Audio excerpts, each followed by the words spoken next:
Good evening, folks, and a very warm welcome to you, and thank you for tuning in to the Geelong Region Soccer Show yet again. My name is Tonchi Prusak, and I'll be with you over the next hour or so. And we've got a great show on tonight. We've got two clubs. We're featuring two clubs who are seeking promotion and are well and truly in the promotion hunt. We'll hear from JAKE Talevski. He's the defender, the central defender from the Geelong Soccer Club, who are doing very well in State League One, in equal second spot, third because of a slightly inferior goal difference, but they are in form. They've won their last 4 games, including the big Geelong derby on Saturday night against Corio at Stead Park, and we'll look at that both in the news desk section of our show tonight, but also we'll be speaking to Jake a little bit later on in the program. We're also catching up with an icon of the Deakin Ducks Football Club. He's a committee member. He's also a long-term, well, I could almost say he's a veteran. He is a veteran, 200 games plus for the senior men's team. Troy Harrison. We'll be catching up with Troy as well a little bit later on in the show. And there's the usual heaps of news to get around as well. So it's going to be an action-packed show tonight, folks. Do not go away. We're going to straight away get into it. With a couple of words from our major sponsor, and a big shout out to all of our advertisers and our sponsors.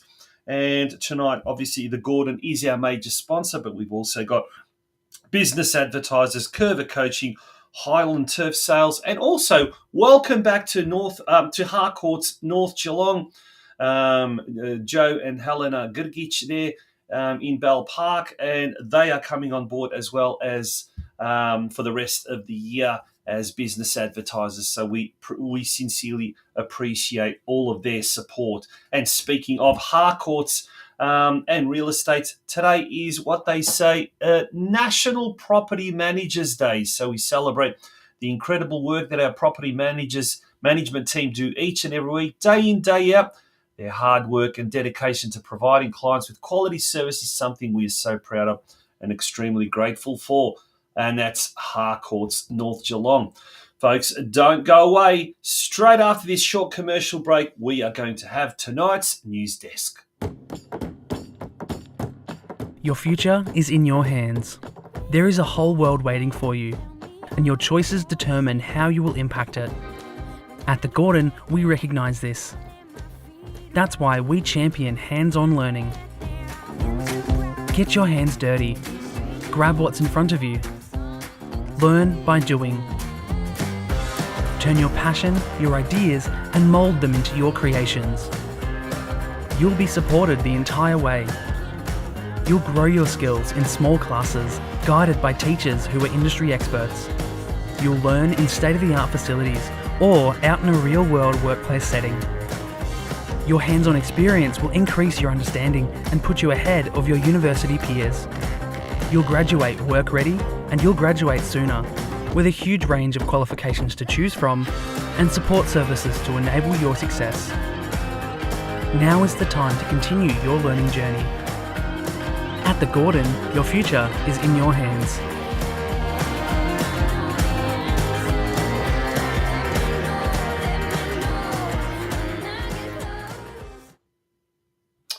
Welcome back to the it's news desk time. Welcome back to the Geelong Region Soccer Show. And as we do each week, let's get into the media watch and see what is happening with the local media. And this week, it's pretty much all just in the Geelong Advertiser. The junior sports section had a pretty much a full page there on the front page of the junior sports section last Tuesday. Kids have a ball at holiday camps. And it was a report there about the Curva Coaching Geelong camps that were held over the school holidays. Curva Coaching is also a proud sponsor of this very show. In Friday's edition, Barwon hit by training turmoil. It was all talking about the lack of preparation by Barwon. First of all, they were washed out. Second of all, they were kicked off their own ground when on Wednesday night there was an emergency situation and Barwon's ground, Grovedale Reserve, was taken over by the Victoria Police, who used the field as a helicopter landing pad for a serious car accident that happened in Marshall close by. In Saturday's edition, dazzling derby duel to relish, Corio relishing battle under the floodlights with local rival Geelong.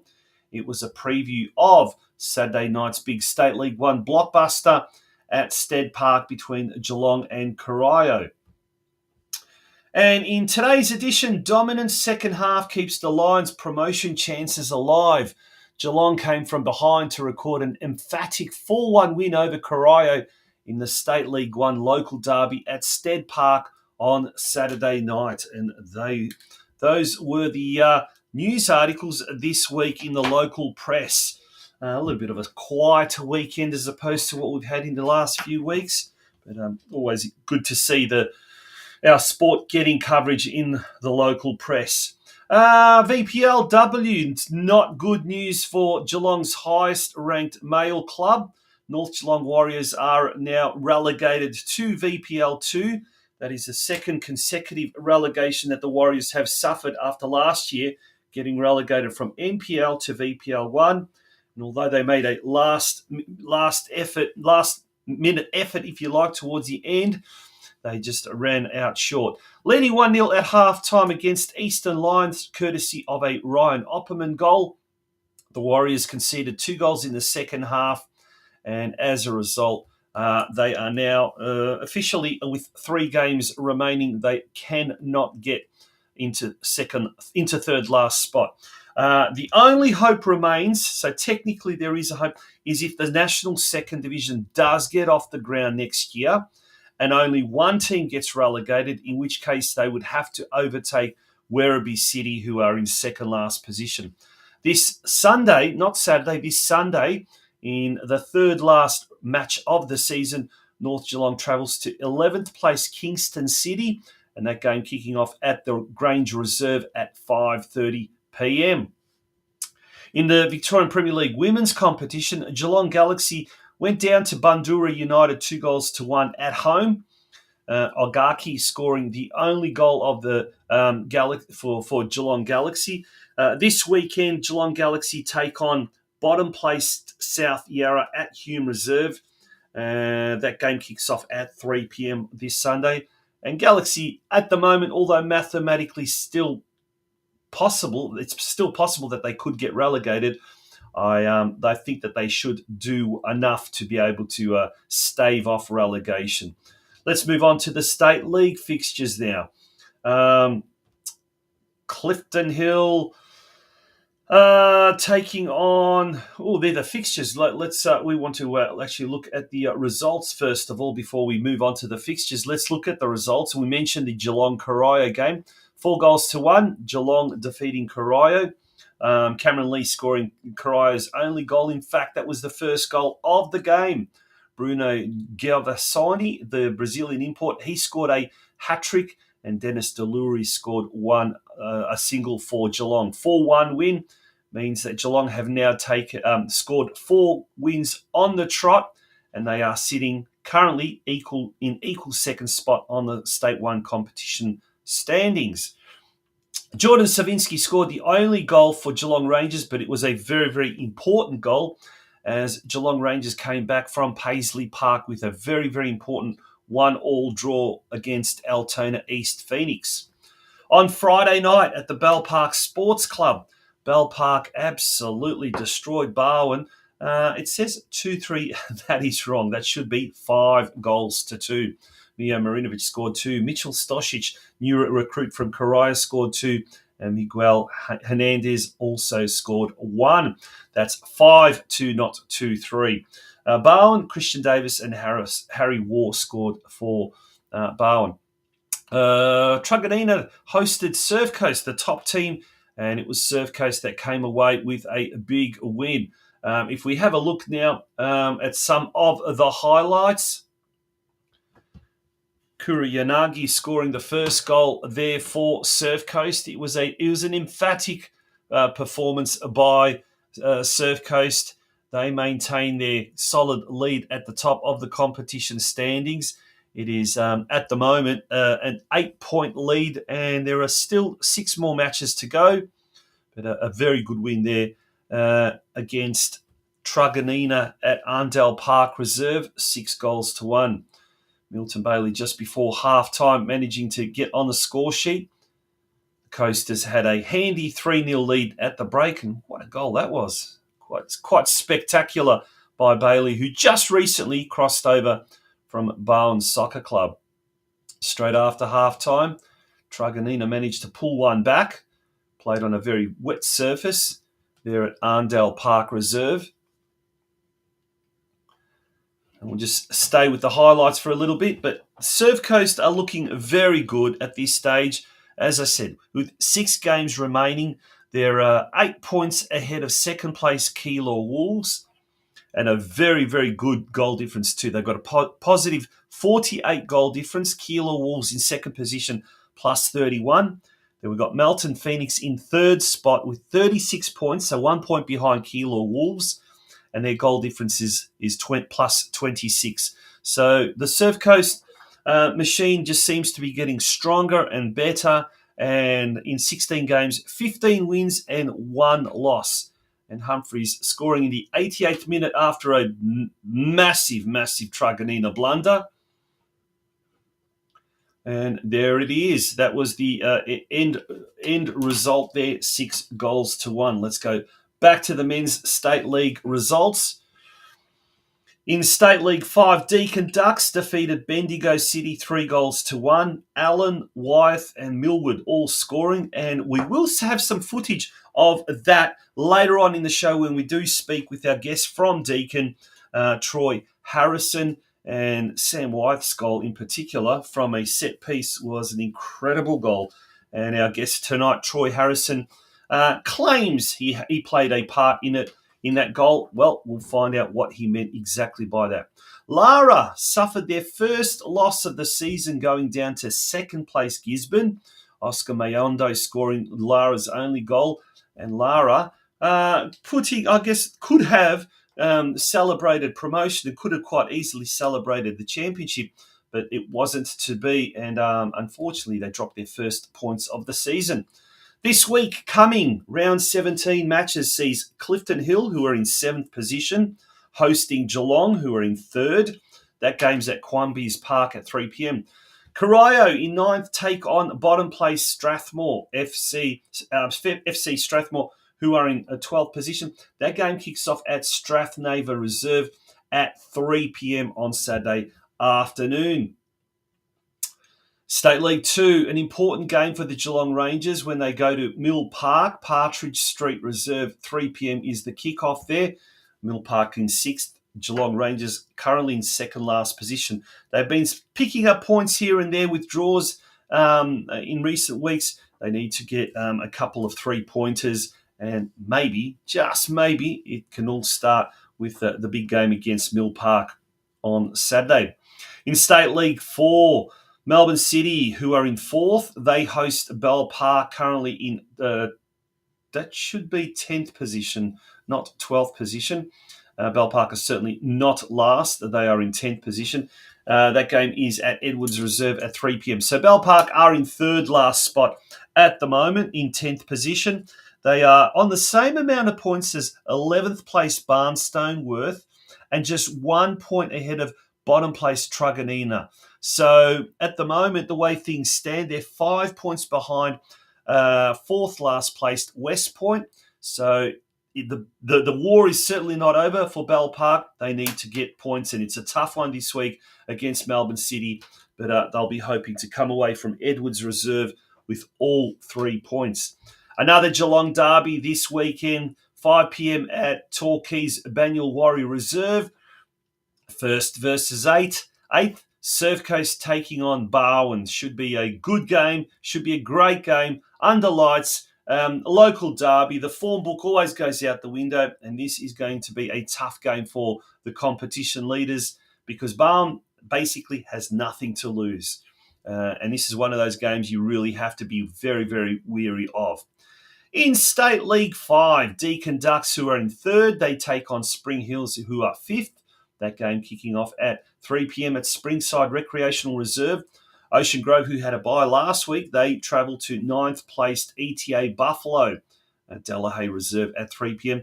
And Lara United, once again at home, they've got an opportunity to, certainly not seal the championship title, but they've got an opportunity to seal promotion.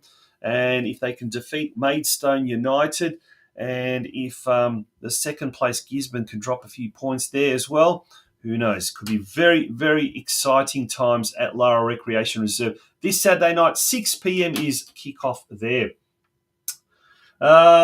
We've got, last but certainly not least, Women's State League as well. On Saturday, not on Sunday, North Geelong travelled up to Ballarat, to the splendid Ballarat Regional Soccer Facility to take on Ballarat City, and came away with a 1-1 draw, courtesy of a goal by youngster Anastasia Shimic. This weekend, North Geelong tackles the top team, the undisputed leader, Avondale FC. That game is going to be a tough one for the Warriors. That game kicks off at 3 p.m. at Alco Park. And finally, Geelong Rangers, they travel to Bottomside Greenvale United. And unfortunately for the Rangers, that game was cancelled because of the state of the pitch. Things don't get any easier for the Rangers, who this week travel to Ardea Reserve, where they're going to be taking on the might of Westgate, the top team in State League 2. It's going to be a difficult game, that one, a very, very tough game, no doubt, for the Rangers ladies, but they do need some wins, and they need some points to escape away from that relegation zone, that's for sure.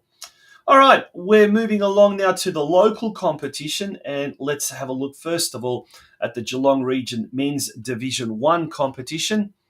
On the weekend, we saw Geelong defeat Breakwater 5-1 on Friday night.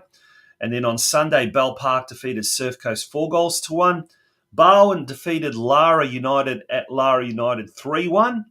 And Armstrong United defeated Geelong Rangers up at Myers Reserve 2-0. So as we can see now, Bell Park are on top with 20 points, followed by Armstrong United. They were the two grand finalists from last year, and it certainly looks like it is heading that way again in 2024. Making up the top four, Surf Coast and Barwon, followed by Geelong, Lara United, Geelong Rangers, and Breakwater Eagles yet to register a point at the bottom. This weekend, it's a battle of the cellar dwellers when Breakwater hosts Geelong Rangers at Howard Glover Reserve on Sunday. Game kicks off at 1 p.m. Armstrong United hosts Lara United at the Armstrong Creek Sporting Oval. Surf Coast hosting Geelong at Banyul Warrior Reserve. And Barwon plays host to top dog Bell Park at Grovedale Reserve. That game kicking off at 3:30 p.m. And on to the women's division. On Friday night, we had, in fact, all games were on Saturday, I should say. On Saturday, Deakin Ducks defeated Ocean Grove 3-0. Corio Bay hosted Barwon, and Barwon ran out 11-1 winners over the Cobras at Evans Reserve. It was a stalemate at Banyul Warrior Reserve on Saturday afternoon when Surf Coast and Bell Park fought out a 0-all draw. And at Lara Recreation Reserve, Lara had a 7-0 thumping win over FC Leopold. Barwon on top, clearly on top by 2 points from Bell Park, followed by Deakin University, and then Lara United making up the top four. Just outside, we've got Ocean Grove, Surf Coast, FC Leopold, and Corio Bay on the bottom. All right, folks, that brings us up to the end of the news desk. We're going to take a short break. When we return, we'll be speaking with the committee member and the senior men's team player at the Deakin Ducks, Troy Harrison. He'll be talking about his team's push for promotion in State League 5. It is the Geelong Region Soccer Show you are watching, folks. Don't go away.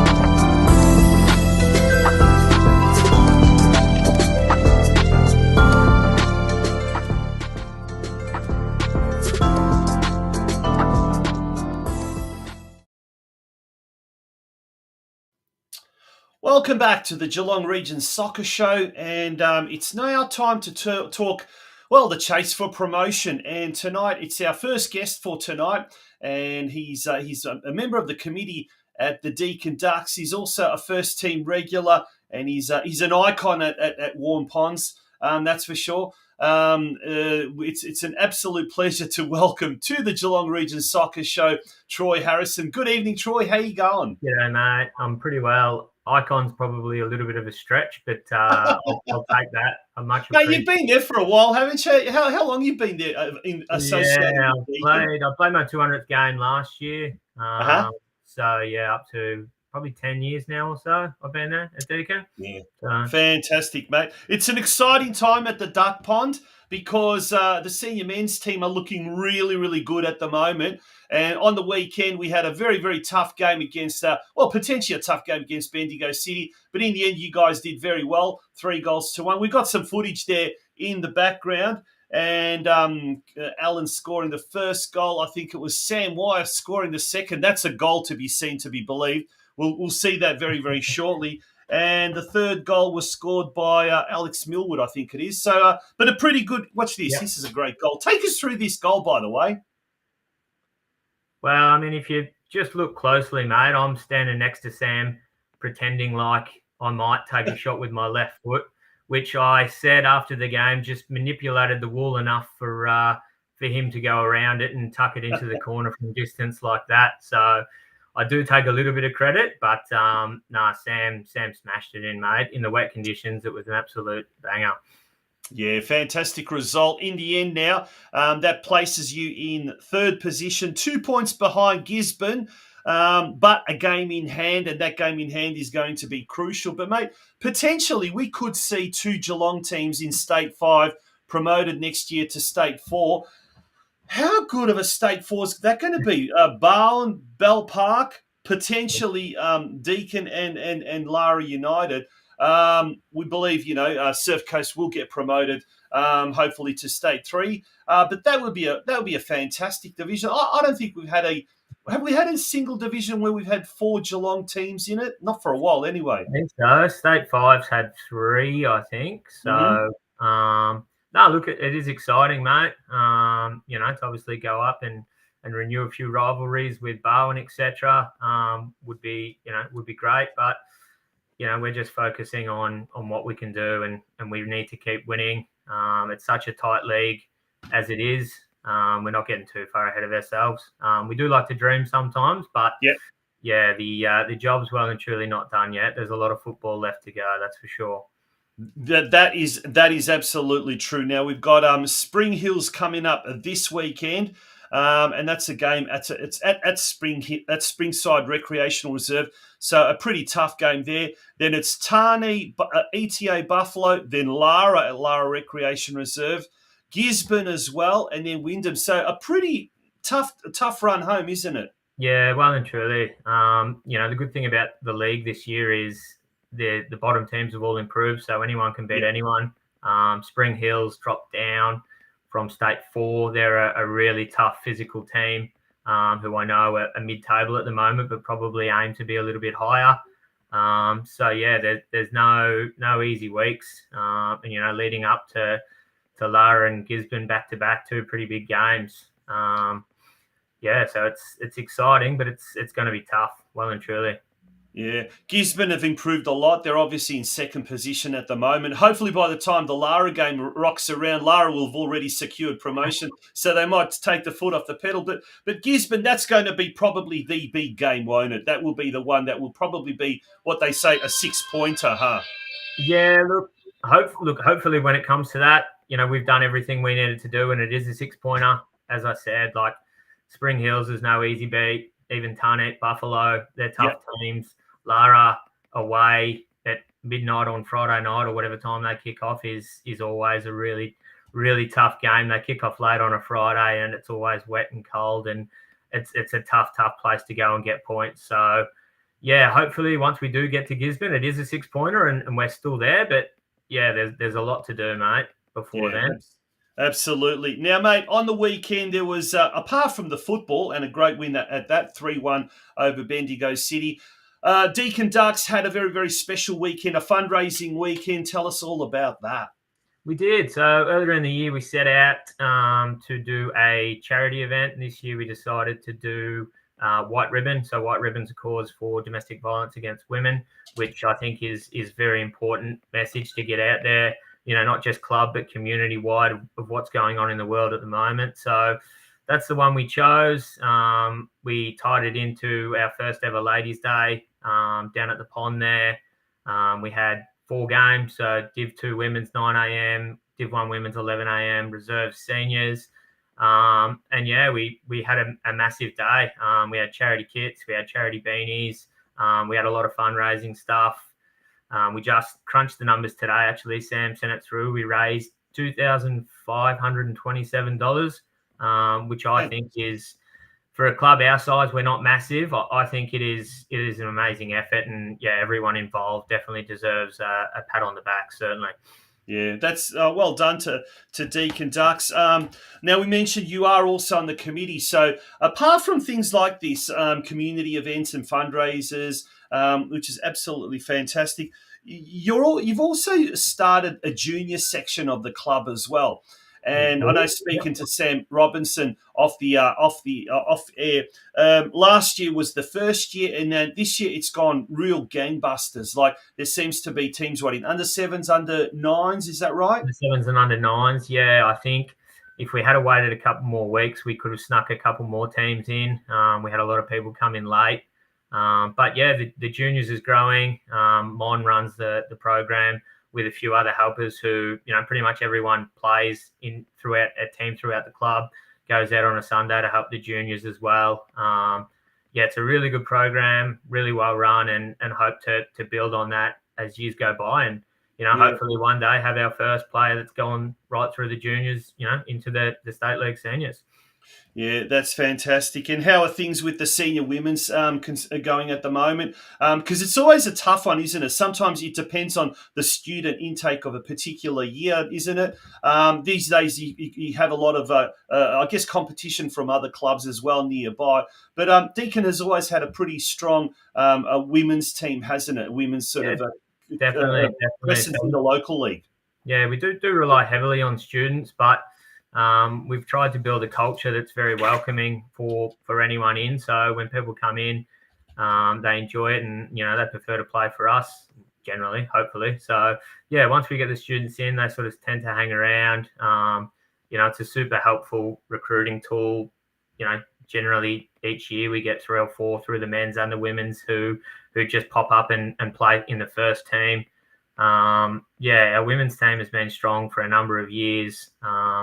They sort of go from strength to strength to strength. But in saying that, like, I've watched a lot of the women's. My wife plays in the women's, and it's the growth in the competition. The standard of the competition just gets better and better every year. So, it's really, really good to see for women's football in the region, certainly. There's the ladder after 9 rounds, and geez, I'll tell you what. When you talk about the calibre of some of those teams, we know Larry United dropped from the State League and entered a team in the local competition, and they're finding it difficult. They're in 4th spot. Then you got Bell Park, who have really been on the rise in recent years, and of course Barwon, who always is there and about. But Ocean Grove and Surf Coast as well. These are teams that have been in previous years heavyweights, and they're just outside the top 4. So Deakin there, 6 wins, 2 losses from 8 games, in 3rd position. That's a pretty good effort at the moment, I must say. Yeah, they're going really well. As I said, the competition's so even. I think they played Ocean Grove on the weekend, won 3-0, but it was a really close affair. So yeah, the top 5, 6, anyone can beat anyone on their day. No, it's really good to see, and the standard of football just gets better and better and better. So obviously we want our girls to end up on top, but yeah, it is definitely great to see the competition growing. While we're speaking about the local competition, the men, though, on the other hand, there isn't a team in the Division 1 this year. Obviously, it's been that restructure, it's been that grading, but they're doing very well in Division 2, currently in second spot on the ladder, and in Division 3 on top. So things are certainly looking good there from a depth point of view. What's your take been on the local competition now that we're almost like halfway through, or three quarters of the way through, I should say? Is the grading system, has it worked well in Deakin's case? Look, I think the grading system has worked. They had to sort of try something, mate. Yeah. And it doesn't matter what you do, you're never going to keep everyone happy, but they're trying, they're getting feedback off the clubs. And I think, bar, a couple of anomalies, the competitions are pretty even. Yeah. Our two teams, the Div 2 and Div 3 are going well, but probably where they needed to be in the grading. They would have struggled both if they got put up a league, but at the same time, if they got put up a league, they would have gone out there and done their best. That's how it is, mate. So, look, they're trying. It is hard with teams coming in, teams coming out. Yeah. But at the end of the day, everyone gets a kick and everyone enjoys it. And it looks like the competition, the results are remotely, pretty even most weeks. Every now and then there's a blowout, but that happens at any level. So that's exactly right. And by and large, as we say, it seems to be very, very well structured, very, very, very well organised. Mate, all the very best for the State League men's team this coming Saturday against Spring Hills, and for the remaining 6 fixtures or whatever it is. Certainly hope that we can see Deakin in at least in second spot. You can't catch Lara, but that would ensure 2 Geelong teams move up to State 4, and that would be absolutely fantastic. Cheers, mate. No, it would be great to see, certainly for football in Geelong. And obviously Deakin have battled away for a while, so it'd be great to see us up that next rung. Well, good on you, mate. And once again, congratulations on that $2,500 plus raised on Ladies' Day for the White Ribbon. It's a White Ribbon Foundation, isn't it? White Ribbon, yeah, correct. White Ribbon Australia. Yep. Yeah, fantastic. Good on you, mate. Thanks, mate. Oh, I accidentally cut him off there. That was Troy Harrison from the Deakin Ducks, and we thank Troy, and we thank Sam Robinson from the Deakin Ducks jumping on at the last minute to help us out there after we had another guest, unfortunately, pull out at the last minute. We're going to take a short break, and when we return, it is time for our second guest for tonight, another club that is chasing promotion, Geelong Soccer Club, and we'll be speaking to their young gun central defender, JAKE TALEVSKI. The world is yours. So work hard, and you can have whatever it is you want.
And there we have it, some very, very happy scenes at Stead Park on Saturday night after a 4-1 win over Corio in the State League 1 local derby.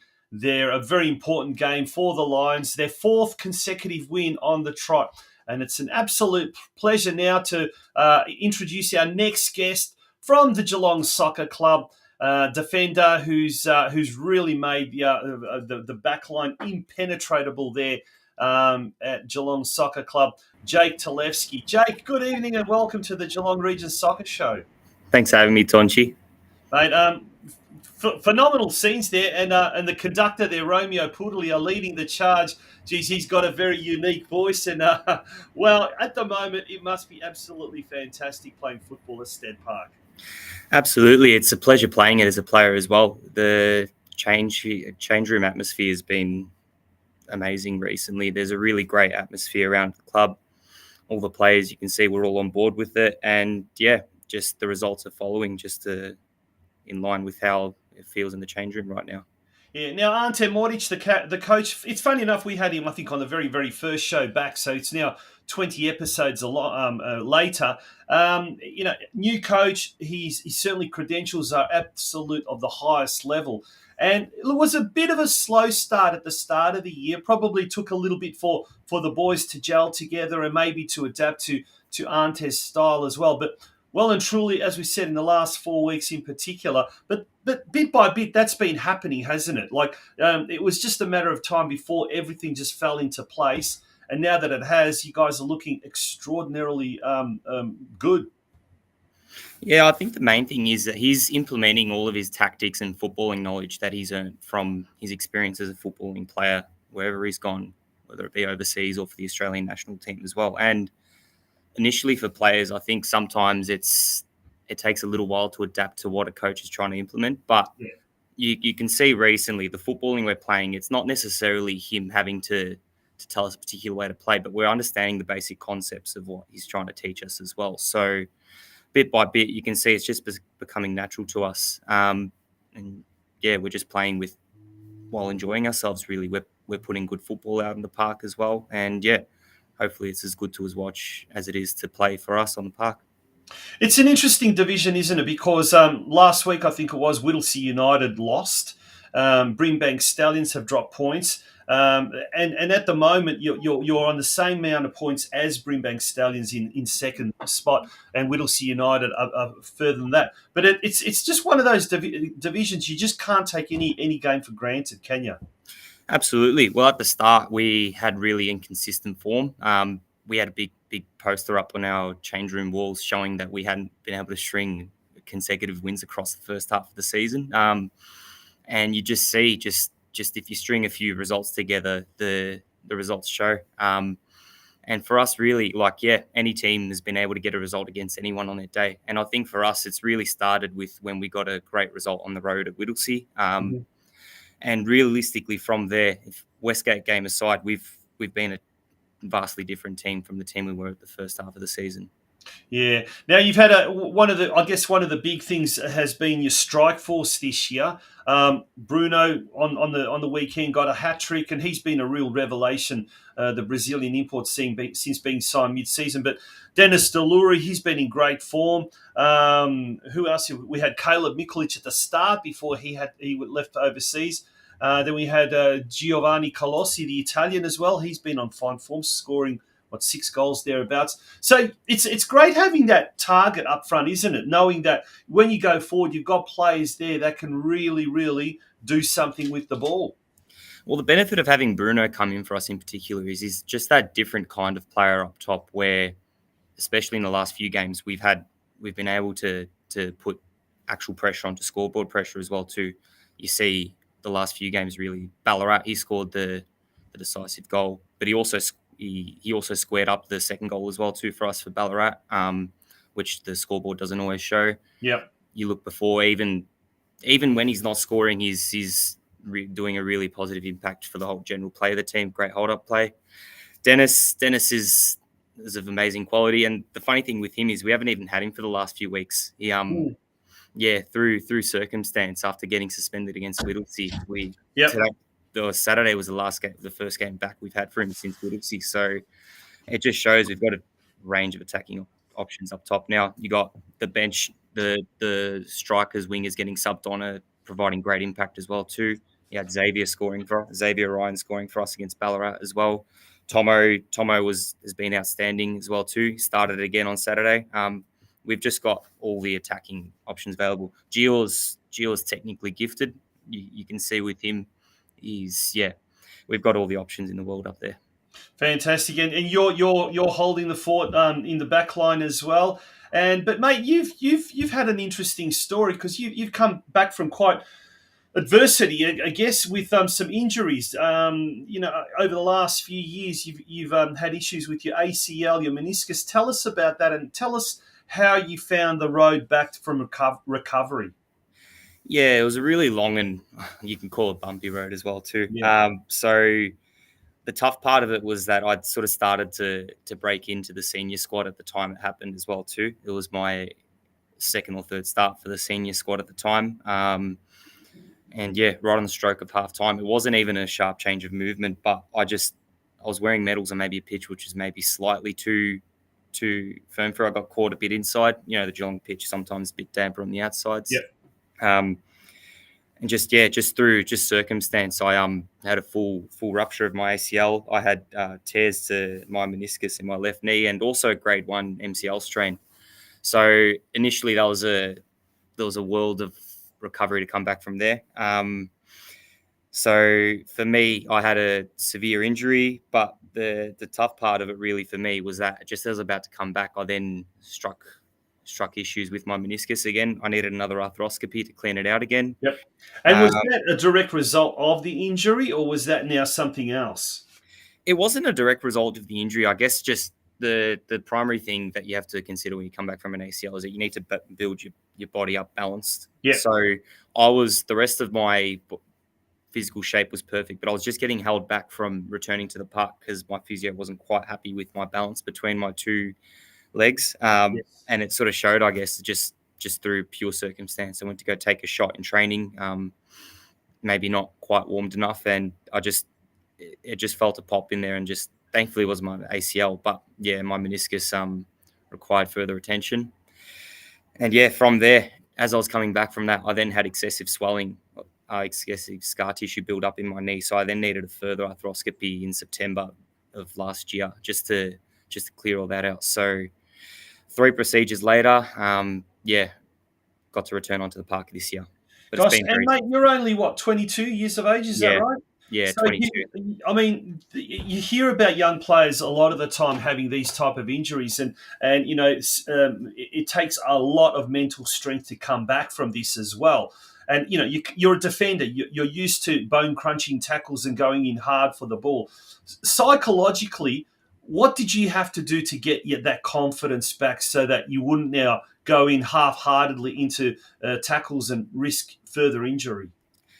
For me, I think the psychological problem for me just came from off the park, just maintaining, just ensuring that I'm okay mentally. But I think on the park, the minute I was back in training, just doing all the things, like for me to go into a tackle is second nature to me, really. So a lot of people always question, like, that first tackle is going to be one that gets you back from a long-term injury. But for me, I never really felt like I lost that. That's always been a part of my game, and that's been the positive for me. It's just I guess off the park, me maintaining my discipline and focus for recovery just sort of reinforced me that my love for the sport, because a lot of people after this, even just the second, let alone a third operation, would have thrown it all away. Yeah. And do you now have to kind of, particularly in the off season, I guess, when you're doing your own strength and conditioning, do you now have to focus on doing extra or doing something specific in order to kind of like just to compensate for everything that your knees have gone through? I'm doing it now throughout the season, actually. So I make sure I go to the gym at least once a week, just to, if not like putting high load through my knees, just ensuring I'm getting some extra strengthening and conditioning on top of them. It's been a bit of a characteristic of me, but I always do a few hops and lands as soon as I jump on a park. Cop some flack from fans from it at times. It's a bit funny. There's like a little spin I do, like a spin and land I do. But like for me, just as long as I've been able to get my routine together, and whenever I do those, I get a lot of confidence within my leg, and I'm good to go. Brilliant words of advice. We're speaking with JAKE TALEVSKI from Geelong Soccer Club, who, as we said, is enjoying the fruits of success at the moment with Geelong Soccer Club and everything that's happening there. And let's hope that continues certainly until the end of the season. But the interesting thing is, you've also had, I guess, I won't call it difficult times, but you actually play under your father, who's the assistant coach there, Rob Talevsky at Geelong Soccer Club. Now, at that level, senior level, is it harder or sometimes easier when your own father's there, part of the coaching staff, or do you sort of have to push yourself double hard to try and just kind of not earn his wrath? It's always harder.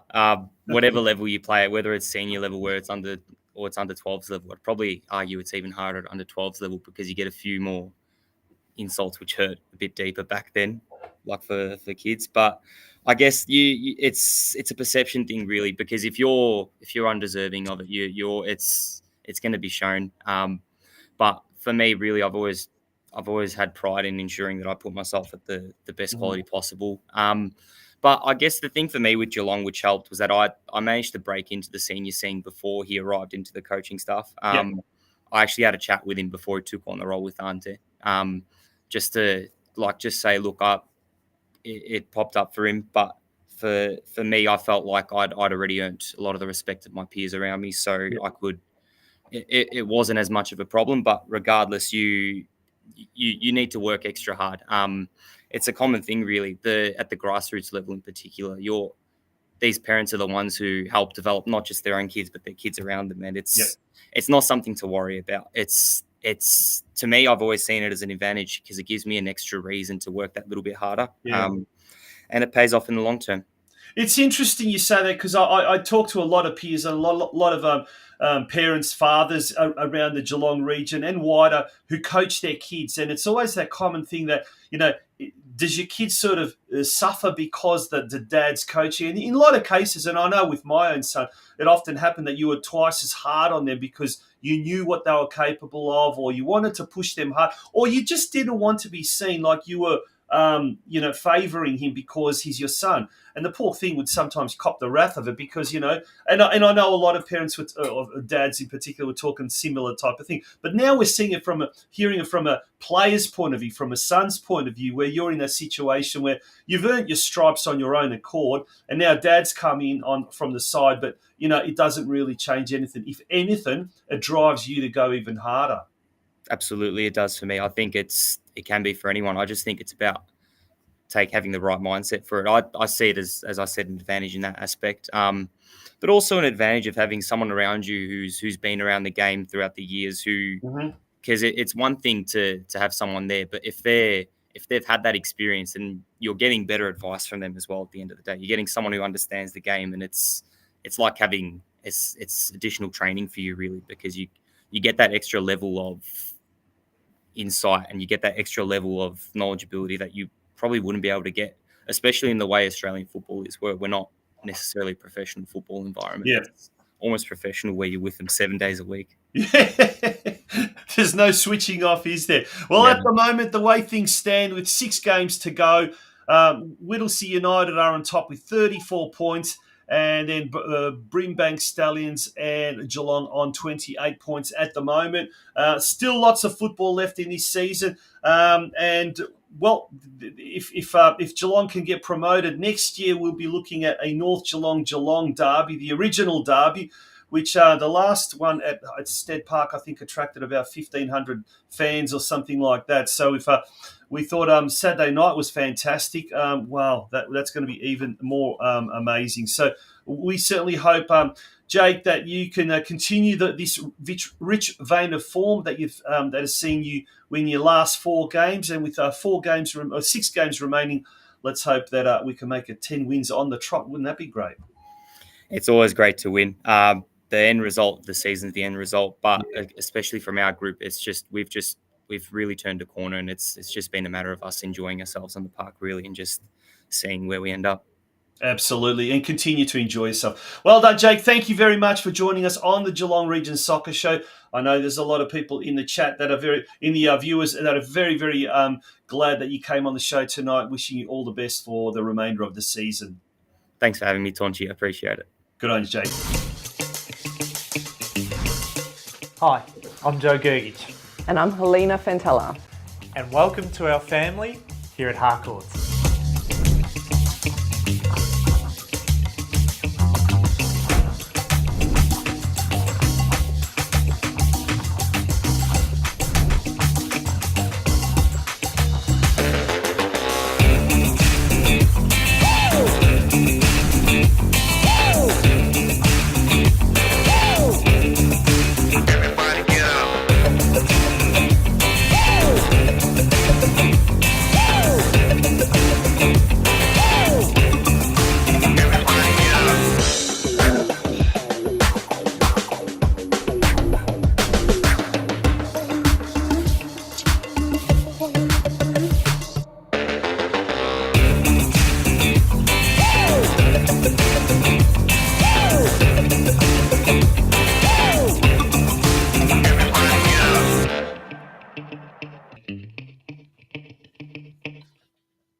Yes, a big shout out to Joe Gergich and his sister Helena Gergich at the Harcourts North Geelong and the rest of the crew there as well. They've come on board, or they've returned for 2024 as a business advertiser sponsor. Speaking of our sponsors, the Gordon.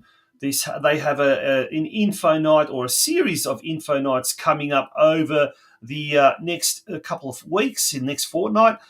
Information night. The best way to determine if a course is right for you is to attend one of our upcoming information nights at the City campus here in Geelong on Tuesday the 6th of August, East Geelong campus Wednesday the 7th of August, and then at the Werribee campus Thursday the 8th of August. Folks, that brings us to the end of tonight's Geelong Region Soccer Show. We hope you enjoyed tonight's show. Hopefully next week we're going to have a very special guest coming on the show. We're still working on that, but we certainly look forward to having your company next week. And before you know it, folks, the season will be over, so make sure to get yourself out to a game this week. And last Saturday, the weather was atrocious. It was horrible, but football still continues. We didn't have too many washouts around the region, that's for sure. So we hope that you can go out and enjoy some of the football action that is happening around the traps. My name is Tonchi Prusak, and it has been a pleasure hosting the Geelong Region Soccer Show this week. Catch you again next Monday night. Bye bye.